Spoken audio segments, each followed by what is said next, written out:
बोले भगवान महावीर स्वामी की, अहिंसा धर्म की, आचार्य उर्वर विद्यासागर मुनि महाराज की।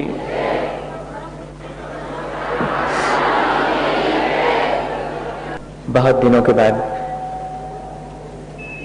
एक बार मुझे लग रहा है कि हम सब जो अपरिचित होकर के भी बहुत परिचित हैं, मिल रहे हैं और इन आत्मीय सुखद अनुभूति के क्षणों में हम कुछ बात कर लें। बात हमें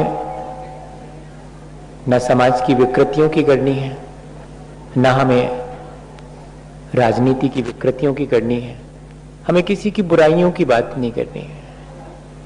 हमें तो सिर्फ अपने जीवन को अच्छा बनाने की, अपने जीवन के विकास की बात करनी है।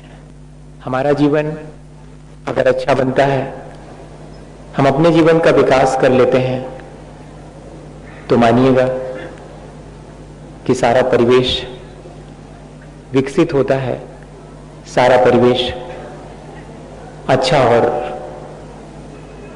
पवित्र हो जाता है। जीवन के विकास के लिए बहुत सारी बातें हैं, अपन थोड़े से में चर्चा कर लेते हैं। मैं आपको कोई उपदेश नहीं दे रहा हूं, मैं आपसे सिर्फ बात कर रहा हूं। हम सब जीवन के विकास के लिए चिंतित हैं, जीवन के उत्थान के लिए, जीवन को अच्छा बनाने के लिए। कौन ऐसा होगा? मेरे ख्याल से कोई नहीं होगा जो अपने जीवन को बुरा बनाना चाहे। ये बात जुदी है कि उसका जीवन बुरा बन जाए, लेकिन चाहता तो कोई नहीं। चाहते तो हम सब यही हैं कि हमारा जीवन बहुत अच्छा बने। हम ऐसा क्या करें जिससे कि हमारा जीवन अच्छा बन सके, हम एक बार खुद कह सकें कि हमने अपना जीवन बहुत अच्छे से जिया, तमाम विपरीतताओं के बावजूद भी, तमाम विषमताओं के बावजूद भी, और हम अपने जीवन को अच्छे से जी सकें। इसके लिए 3 बातों पर विचार करते हैं। सबसे पहली चीज, हम जो भी करें अच्छा करें और पूरी रुचि से करें। एक जगह लिखा हुआ है कि the best is the enemy of the good. बहुत अच्छे के चक्कर में कई बार बिगड़ जाता है ना। कैसे लग रहा है? कोई को ठीक से सुनाई पड़ रहा है? मुझे तो लग रहा है कि ठीक से नहीं सुन, मैं अपनी बात आप तक भेज पा रहा हूं। कभी थोड़ा इसका वॉल्यूम कम हो जाता, कभी ज्यादा। मेरा तो एक साइड रहता वो वॉल्यूम, अभी इसमें कम ज्यादा होता रहता। अच्छा ठीक। कई बार ऐसा होता है कि सब ठीक रहता है लेकिन अपन को ठीक नहीं लगता ना, तो फिर सब कुछ गड़बड़ हो जाता है, ऐसे लगता है। मुझे लग रहा था कि ये कम ज्यादा हो रहा है। हम जो भी करें वो अच्छा करें और पूरे मन से करें, पहली चीज। दूसरी चीज, पूरी ईमानदारी से करें। और तीसरी चीज, जो भी करें बड़े विनय भाव से करें। देखिएगा ये 3 चीजें छोटी छोटी सी हैं, लेकिन हमारे जीवन के विकास के लिए, हमारे जीवन को अच्छा बनाने के लिए हमें मैसेज देती हैं। हम सब पढ़ने वाले लोग हैं, अगर हम पूरा मन लगा के पढ़ते हैं, पूरे इंटरेस्ट से पढ़ते हैं, तो हमें सफलता मिलती है। माँ घर में काम करती है, वो पूरा मन लगा करके घर का काम करे तो उसके घर के काम में सुंदरता आती है। दुकान चलाने वाला पूरे मन से, पूरी रुचि से ग्राहक को उसके मतलब की चीज उपलब्ध कराता है, तो उसे भी बहुत सेटिस्फेक्शन मिलता है। पूजा करने वाला आधे अधूरे मन से पूजा करे तो उसकी वो पूजा भी उसे उसके जीवन को अच्छा बनाने में मदद नहीं दे पाती है। और अगर वही उस पूजा के काम को बहुत मन लगा के करे, मैं सोचता हूं कि जो भी काम अच्छे हैं, उन अच्छे कामों को हम करते हैं पर पूरे मन से नहीं करते हैं, पूरी रुचि से नहीं करते हैं। अगर हम इन सब कामों को पूरी रुचि से करें तो वे ही काम हमें एक बहुत आत्मसंतोष और एक बहुत अंतरंग में, जिसको अपन एक भरा पूरापन, इनर फुलफिलमेंट कहें, वो हमें देने वाले हैं। हम कितना कुछ तो पा लेते हैं अपने जीवन में, लेकिन फिर भी कहां हम ये कह पाते हैं कि बस टू एनफ, बहुत हुआ। और वो जो हमारे भीतर प्राप्ति का आनंद है, वो जो हमारे भीतर प्राप्ति का संतोष है, वो नहीं आ पाता है। इसके लिए जरूरी है कि जो भी काम करें उस काम को पूरे मन से करें और ये मान के करें कि काम करने का ही आनंद मेरे लिए सबसे बड़ा है। Act must be total without fruition.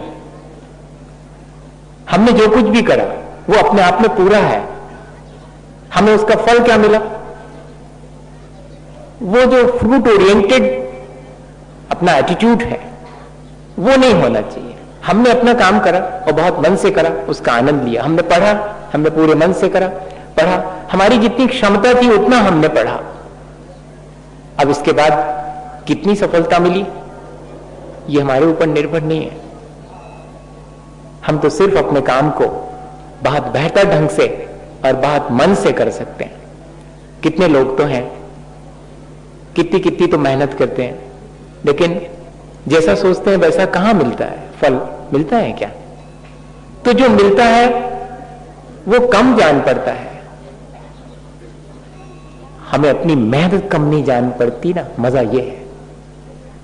काश अगर हमें ऐसा लगने लगे कि जितना फल मिला है वो मेरी मेहनत के बराबर मिला है, मुझे इससे ज्यादा फल चाहिए तो मुझे मेरी मेहनत नहीं बढ़ानी पड़ेगी, तो फिर मुझे असफलता दुखी नहीं कर पाएगी। फिर मुझे लगेगा कि मैंने जितनी मेहनत की थी, जितना मन लगा के काम किया था, उतना मुझे उसका फल मिला है। एक नाई का काम करने वाला व्यक्ति अपनी दुकान पर बैठा है। लोग उससे पूछते हैं कि क्यों, जब तुम्हारी दुकान में कोई बहुत बड़ा आदमी आता है तो तुम्हें कैसा लगता है, और कोई ऐसे ही रास्ता चलते कोई मूर्ख सा आदमी आकर के और अपने कटिंग वटिंग करने के लिए बोलता है तो कैसा लगता है?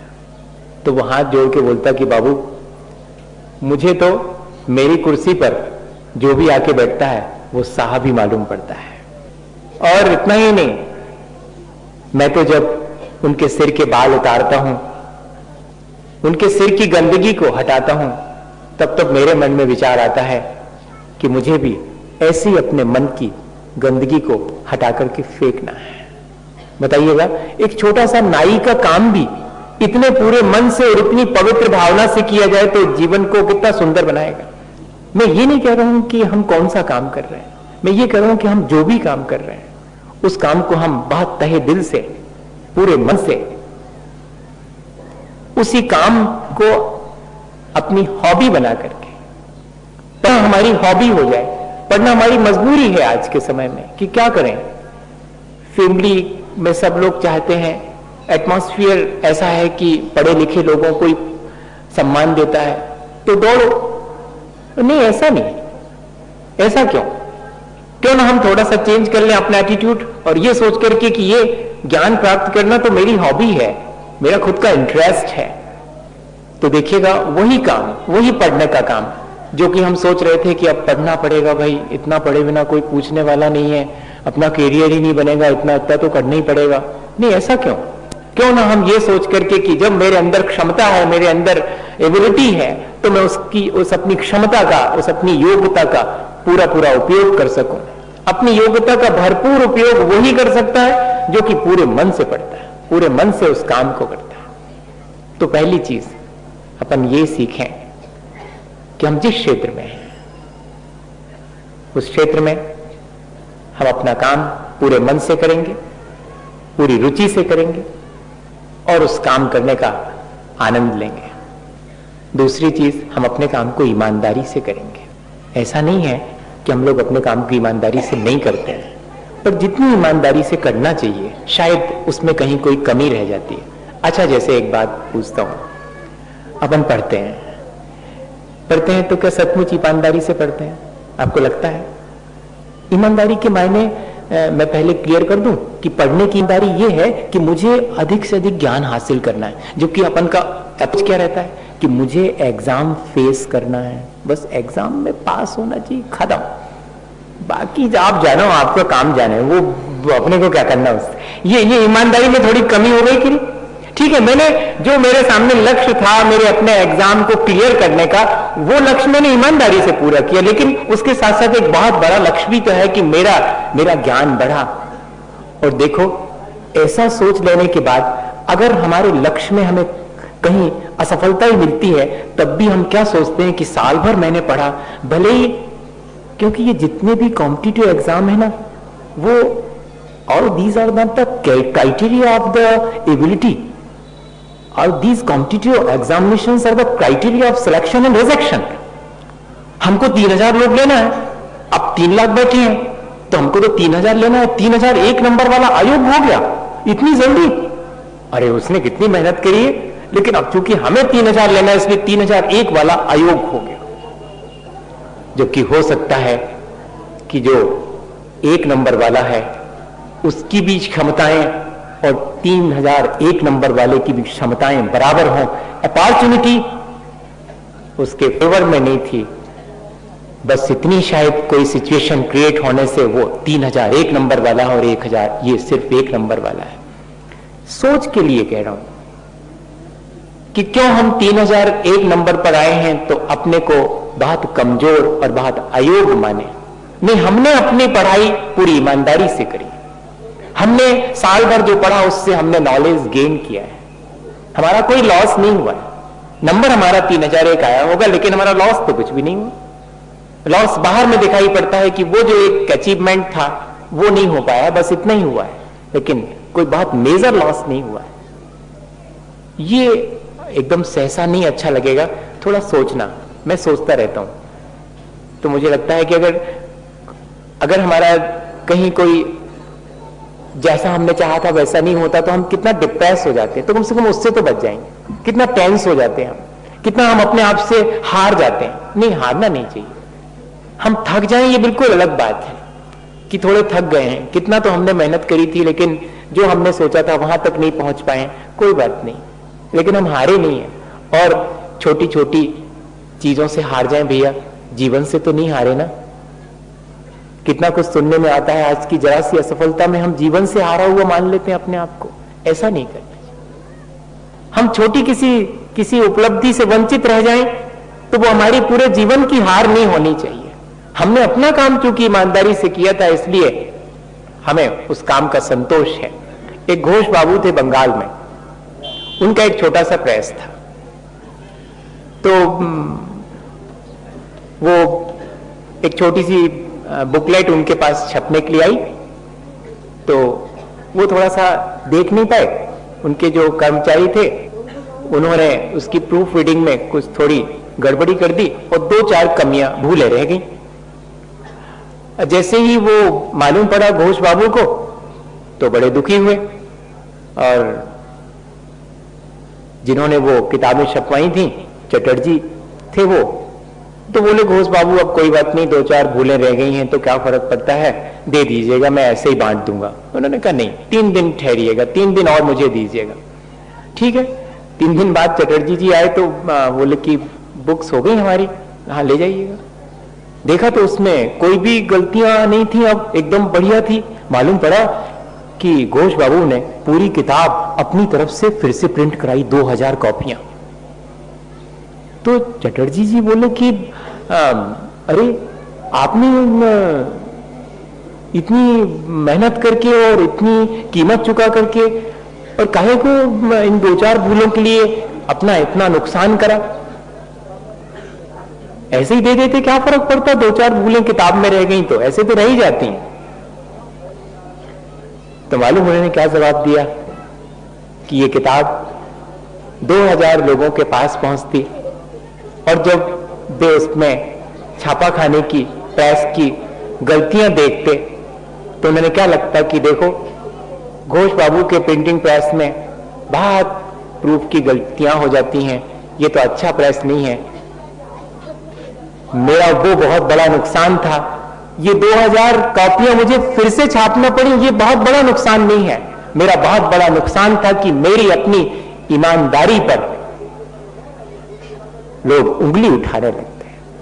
मैं अपना काम करूं, उसमें कोई एरर, मेरा जहां तक सोच है कि 0.1% भी एरर नहीं होनी चाहिए। अगर होती है तो हमें बहुत सैर्स उसको स्वीकार करना चाहिए, यही हमारी ईमानदारी है। और उस अपनी गलती को निकालने के लिए हमें प्रयत्न करना चाहिए। तब हम कोई भी काम करेंगे, देखिएगा फिर उस काम में कितनी सुंदरता आती है, वो काम हमारे जीवन को कितना अच्छा बनाता है। और तीसरी और आखिरी चीज, आज आपसे इतनी बात करूंगा। मुझे लगने लगता है कि मैं आपको बुला करके और आपको कोई बहुत हैवी डोज तो नहीं दे रहा हूं। आपको लगेगा कि अच्छा इसलिए बुलाया तो इतनी सारी बातें हम पर थोपने के लिए। नहीं भैया, मैंने तो आपसे प्यार के लिए बुलाया था कि अपन बैठेंगे और बात करेंगे। आपकी प्रॉब्लम्स होंगी, मेरे से बनेगा मैं सॉल्व करूंगा। आपकी मदद होगी, मेरे से बनेगा मैं करूंगा। मैं आपको कोई बहुत बड़ी चीज करने के लिए नहीं कह रहा हूं। आप जहां हैं वहां अच्छे से करिए। आप जो करते हैं आप ईमानदारी से करिएगा, और जो करते हैं वो पूरी विनय से करिएगा। क्योंकि हम ही नहीं है करने वाले, हम ही पढ़ने वाले नहीं हैं। हमसे पहले भी बहुत लोग हुए हैं जिन्होंने बहुत बहुत पढ़ा है। हमसे पहले भी बहुत लोग हुए जिन्होंने अपने जीवन को बहुत बहुत अच्छा बनाया है। इसलिए उनके प्रति हम कृतज्ञ हैं, क्योंकि उन्होंने हमें मार्ग दिया है, उन्होंने हमें प्रेरणा दी है। इसलिए हम जो भी काम करते हैं उस काम से पहले पूरे विनय से भर के उस काम को करते हैं। उन सबको याद करते हैं जिन्होंने हमें अपने जीवन को अच्छा बनाने की प्रेरणा दी, जिन्होंने स्वयं अपने जीवन को अच्छा बनाया। उनके प्रति विनय। कन्हैयालाल मिश्र प्रभाकर हुए, उनको मैं पढ़ रहा था, उसमें लिखा कि वो बाजार से 2-4 अगरबत्तियां खरीद करके लाए और अगरबत्ती ऐसे हाथ में पकड़ के खड़ी करके और उसको जलाने की कोशिश की। एक तीली खत्म, नहीं जली अगरबत्ती। दूसरी तीली खत्म, नहीं जली अगरबत्ती। तीसरी तीली भी, अब कितनी जलेंगी तीलियां।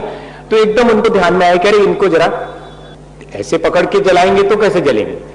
तो जब अगरबत्ती को झुकाया और फिर जलाया तो अगरबत्ती बहुत जल्दी जल गई।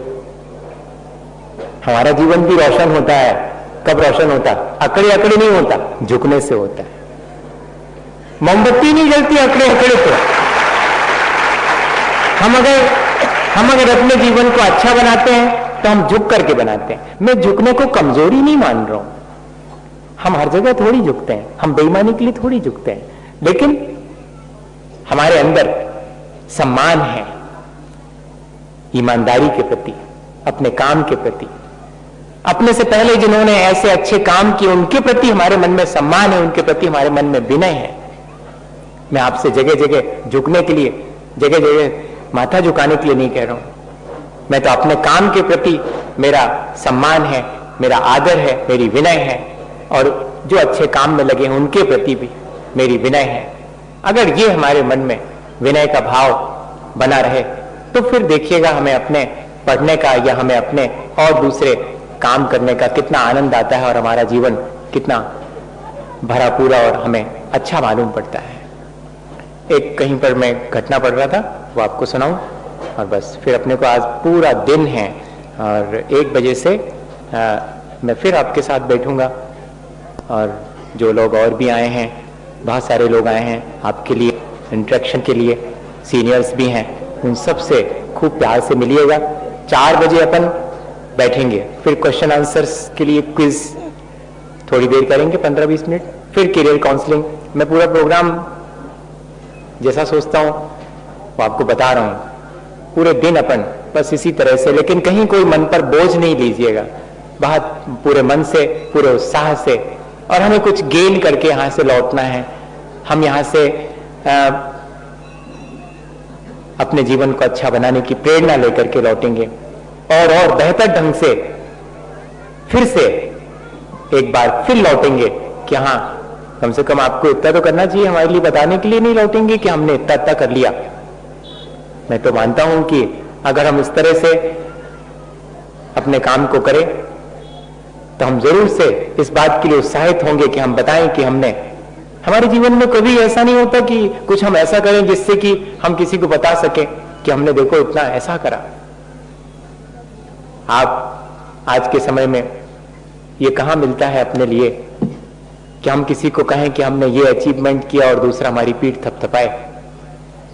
हम ये लेकर के लौटें कि अगर किसी ने हमारे किसी छोटे से छोटे गुण को भी सराहा है तो हम भी अपने आसपास के परिवेश में कोई छोटा सा गुण किसी के भीतर देखेंगे तो उसको सराहेंगे, उसकी प्रशंसा करेंगे, उसे प्रमोट करेंगे।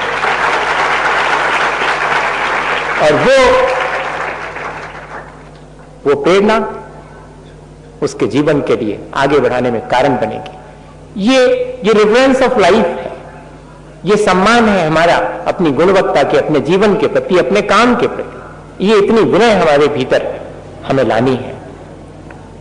एक व्यक्ति थे, तो वो ट्रेन में यात्रा करने के लिए स्टेशन पहुंचे तो देखा कि बहुत रश था। अब कोई डिब्बा खाली मिले तो बैठे, तो देखा तो एक डिब्बा बिल्कुल खाली था। उसकी खिड़की पर एक अच्छे बढ़िया हाइट वाइट और हेल्थ बहुत अच्छी पठान वो बैठे हुए हैं खिड़की पर, और पूरा डिब्बा खाली है। और भी लोग वहां खड़े हैं और उनसे कह रहे हैं दरवाजा खोलो, नहीं खुलेगा, बड़ी मुश्किल। तो कुछ लोगों को ठीक नहीं लगा तो वो उसको ले आए टिकट चेकर को, देखिए साहब ये खाली डिब्बा पड़ा हुआ है और दरवाजा नहीं खोल रहे हैं। तो टिकट चेकर ने कहा कि भाई दरवाजा खोलो और इन लोगों को बिठाओ। तो पठान साहब तो पठानी थे, उन्होंने कहा कि चेकर साहब बिठा दो, लेकिन ये मेरी जिम्मेदारी नहीं है कि गाड़ी चलने पर मैं इसको नीचे ना फेंकूं। आपको घबरा गया इतना सुनते ही साथ वो इधर उधर हो गया, चेकर भी आगे बढ़ गए कि भैया कौन उलझे बेकार में। अब देखना आप, मैं देखी चीज जब मैंने इसको पढ़ा था तो मैं बहुत सोच में पड़ा कि ऐसा हो सकता है, कोई इतना भी कठोर हो सकता है, लेकिन उस कठोरता के बावजूद भी उसके भीतर कुछ है, सबके भीतर है। कोई कितना भी बुरा क्यों ना हो, उसके भीतर कुछ होता है जो बहुत अच्छा होता है। हमें क्या करना, हमें उसके भीतर के अच्छे को बाहर निकालने के लिए उस अच्छे का सम्मान करना, इतना ही करना है। हमारे भीतर भी कितना कुछ है जो अच्छा नहीं है, हमें खुद ही अच्छा नहीं लगता। सबके जीवन में कुछ ना कुछ ऐसा होता है जो उस व्यक्ति को खुद ही अच्छा नहीं लगता कि अरे मैं यहां अच्छा नहीं हूं, हालांकि दूसरे से कह नहीं पाता कि मैं यहां गलत हूं। ये बहुत साहस चाहिए इसके लिए, बहुत साहस चाहिए, लेकिन अपने को खुद तो मालूम है कि हम यहां पर ये अच्छे नहीं है, या हम यहां पर हमें ये नहीं करना चाहिए था। लेकिन इसके बावजूद भी हमारे भीतर जो अच्छा है हम उसे ही देखते हैं। ऐसा ही दूसरे के भीतर भी जो अच्छा है हम उसको देखें और उसका सम्मान और उसकी प्रशंसा करें, उसके प्रति विनय करें। वो व्यक्ति जो है देख रहा था कि पठान साहब बहुत कठोर हैं, लग तो रहा है, लेकिन बात क्या है कि डिब्बा नहीं खोल रहे हैं और एक अकेले इसमें बैठे हैं, जरा टटोला तो जाए इनका मन। वहीं खड़े रहे, सब तो यहां वहां हो गए, वो वहीं खड़े रहे। तो पठान साहब बोलते हैं क्या तुमको इस गाड़ी से नहीं जाने का? तो बोलते जाने का तो है, तो फिर बैठना वहां किसी डिब्बे में। बोलते बैठूंगा तो इसी डिब्बे में। क्यों इसी डिब्बे में क्यों? बोले इतने बहादुर आदमी के पास अगर जगह नहीं मिली तो बाकी ट्रेन में बैठने का मतलब क्या? अब देखिएगा, अब पठान साहब बिल्कुल मुश्किल में पड़े हो। तो फिर भी उन्होंने कहा कि देखो मैंने अभी जिससे जो कहा था तुम्हें उसको सुनकर के भय नहीं लगता? तो उन्होंने एक सेंटेंस और कह दिया कि इतना बहादुर आदमी मैं जानता हूं भीतर से बहुत दयालु भी होता है, और वो दयालुता मैं आपकी देखना चाहता हूं। अब तो कोई बात ही शेष नहीं रही। पठान साहब उठे, दरवाजा खोल दिया, उनको भीतर बिठा लिया। अब यहां तक तो ठीक था, भीतर उनकी जीवन साथी थी, जो दो छोटे छोटे बच्चे थे। सबको इन्हें प्रणाम किया और धन्यवाद दिया कि आप लोगों की सबकी कृपा से और मुझे बैठने मिल गया। बैठे नहीं थे कि अगले स्टेशन पर एक बूढ़ी सी अम्मा आई और दो और लोग आए। तो बूढ़ी सी अम्मा को दरवाजा खोल करके बिना पठान साहब से पूछे और इन्होंने बिठा लिया अपनी जगह पर, खुद खड़े हो गए। लेकिन वो जो दो लोग जरा ठीक नहीं थे, उनको चूंकि मना कर दिया था, ये पठान साहब ने देख लिया। तो पठान साहब बोले कि देखो तुमने जिसको बिठाया तो ठीक है, लेकिन तुम भी बैठोगे, बैठ जाओ। तो थोड़े और खिसक गए और वो भी बैठ गए। अब ऐसे कर करके हर स्टेशन पर कहीं दो बिठा ले, कहीं तीन बिठा ले, और पठान साहब को नींद आने लगी। कुछ नहीं बोले वो और सो गए। बोले सुनो, जिसको भी तुम्हें बिठाना हो बिठाना, लेकिन तुम जरूर बैठना।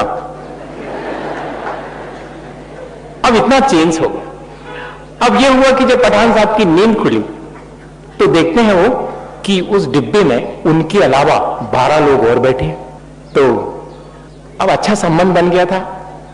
काहे से बना संबंध? विनय से बना, सम्मान से बना। दोनों को अच्छा लगा, दोनों को कठोर होने में अच्छा नहीं लग रहा था ना। अपन को भी तो नहीं लगता जब अपन बहुत कठोर हो जाते हैं तब किसी के प्रति भी। तो पठान साहब बोले कि भाई रेलवे वालों को तो आपके लिए डिब्बे में बिठाना चाहिए, जिससे कि बहुत लोगों को बहुत सुविधा मिलेगी। आपने 12 लोगों को बिठा लिया तो ये भी कम नहीं थे। बोलते प्रधान साहब आपको भी रोज बैठना पड़ेगा, वरना खाली डिब्बा कहां से मिलेगा आप जैसे व्यक्ति से। मेरे कहने का आशय जो है वो यही है कि हम अपने जीवन में पाते तब हैं जब हम अपने जीवन में विनय से भरे होते हैं। हमारे भीतर बहुत कुछ अच्छा है, लेकिन कोई चाहिए जो हमारे उस अच्छे का सम्मान करे और उसको बाहर निकाल के लाए।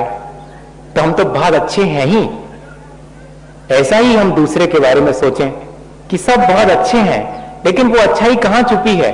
जयंत कुमार ने लिखा कि यहां सबके भीतर कुछ ना कुछ अच्छा है, हम इंतजार करें उस अच्छे के बाहर निकलने का। हो सकता है कि इसमें पूरा जीवन भी व्यतीत हो जाए। बहुत धैर्य का काम है, अपने भीतर की अच्छाइयों को प्रकट करने के लिए ही तो हम सब यहां पर बैठे हैं। हम अपने काम को, अपनी पढ़ाई को पूरे मन से करें, पूरे चाव से करें, पूरी ईमानदारी से करें और पूरे विनय के साथ करें, तो हमारा जीवन बहुत अच्छा बनेगा। इसी भावना के साथ कि हम सबका जीवन बहुत अच्छा बने। बोले आचार्य गुरु विद्यासागर मुनि महाराज की।